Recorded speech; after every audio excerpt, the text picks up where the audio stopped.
fades away and laughter's had its time, we settle down to stories told in meter, prose, or rhyme. For every giggle, every tear has led to something true.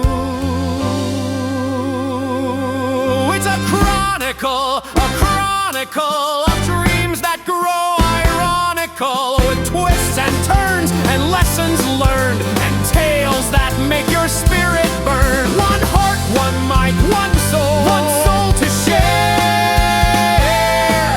It's life retold in chronicle flair. A comedy, a balladry, a musical, a chronicle sincere. From laughs to feels, from beats to tales, the T-Riffic show prevails. Get a dazzling, heartfelt truth and giggle, show it all. And now we enter the heart of tonight's adventure. A tale of being lost, yes, but also being found. About drifting worlds, drifting worries, drifting hearts, and about the magic that appears when someone walks into your life and says, "I will walk through this chapter with you." There once was a kid named Marin who loved stories, not because they were exciting or magical or full of swashbuckling adventures, though they were, but because stories stayed still. Stories didn't move. Stories didn't change the rules halfway through. Real life did. One afternoon, after a long day of feeling rather small in a rather loud world, Marin wandered through the park, shoulders slumped, thoughts tangled, heart a little too heavy. That's when the sky rippled, not like water, not like heat, like paper, gently turned. And where a set of picnic tables had been moments before, there now hovered a building, tall, graceful, floating 3 feet off the ground like it had forgotten how legs worked. A library, with warm lanterns swinging on ropes, and books drifting around it like slow, curious fish. Marin blinked. The library blinked back, yes, somehow, and opened its doors. Inside, shelves drifted gently as though underwater. Pages rustled without wind, and glowing words occasionally slipped out of books to stretch their letters before returning to their stories. Marin stepped forward, and suddenly the floor shifted, sliding them toward a shelf labelled, "Books for when you feel like you're floating away." Marin swallowed. "I'm not floating away," they whispered, but the library seemed unconvinced. A soft voice spoke. "You look like someone who could use a chapter or two."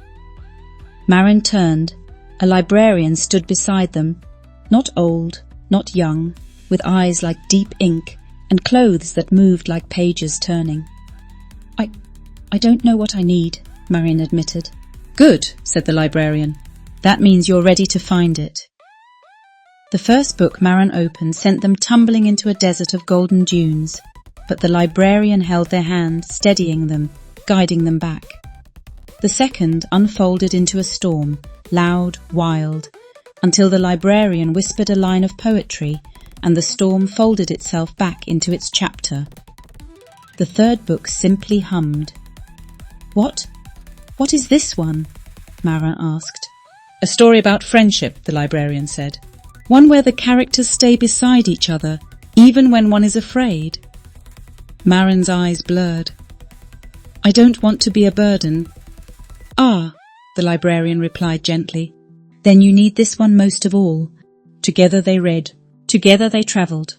Together they drifted from story to story, until the floating library itself began to hum, rising a little higher. "You're lifting it," the librarian explained. "Your courage is lighter than your fear." Marin looked down. Their feet weren't even touching the ground. "But what if I get lost again?" they asked, voice trembling. The librarian squeezed their hand. "Then the library will find you, and so will the people who love you." The library lowered again gently, softly, landing like a sigh on the park grass. Marin stepped outside, steadier now, braver, a book tucked under their arm like a promise. The library shimmered, shifted, and drifted skyward, glowing like a lantern disappearing into the dusk. Marin watched it rise. The air felt warmer, their heart felt fuller, and when they turned to leave, they noticed a friend standing at the park entrance waving, waiting, ready to walk home together. For the first time that day, Marin didn't feel lost at all. Just remember, my T-Riffic friends, even when your world feels like it's drifting away from you, you are never navigating the world alone. Until next time, keep drifting, keep dreaming, keep discovering, and most importantly, I emphasize please, say it with me, stay terrific.